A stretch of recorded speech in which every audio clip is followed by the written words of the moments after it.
Passkey. Passkeys. Passkeys. Passkeys. Passkey. You may not yet have heard of them, but passkeys are the future of how we stay safe online. Dozens of internet businesses, large and small, are hoping this new bit of tech will finally kill off the password.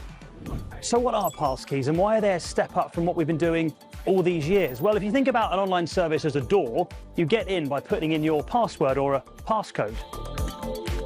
But this is obviously insecure, as all a fraudster needs is the code or password, and they're in. A passkey acts a little bit like a key card. It checks who I am as well as if I have the right code. But with passkeys, it's all done on a device and with clever encryption. Setting up a passkey takes a few minutes. The online service asks you to verify your identity using your device. It's not hard, but it is more of a hassle than setting up a username and password like we've always done. So why is this huge shift taking place, and is it worth it? Well, it's because passwords are, and always have been, a terrible way to keep us safe. How bad are passwords as a security measure? Awful. I would say that if a company is restricting things only by password, they're 100% vulnerable. We will always get in. Corey Macy is a hacker for the good guys. She's been breaking into computer networks for companies for years to help them improve defenses. People are really bad when they create passwords.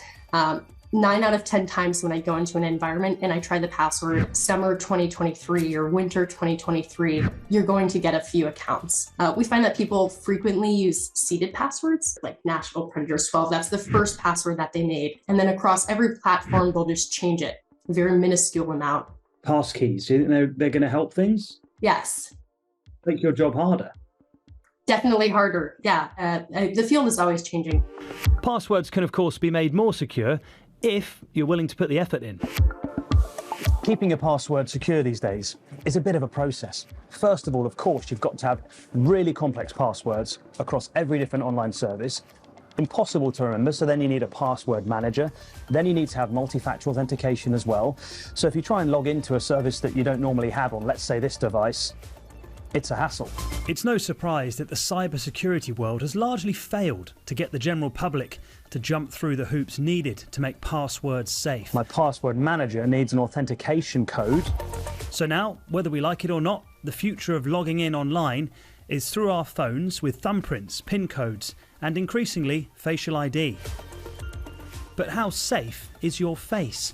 Well, here in the Fraud Lab at online identity expert Onfido, they think like criminals to try and trick login services and improve security.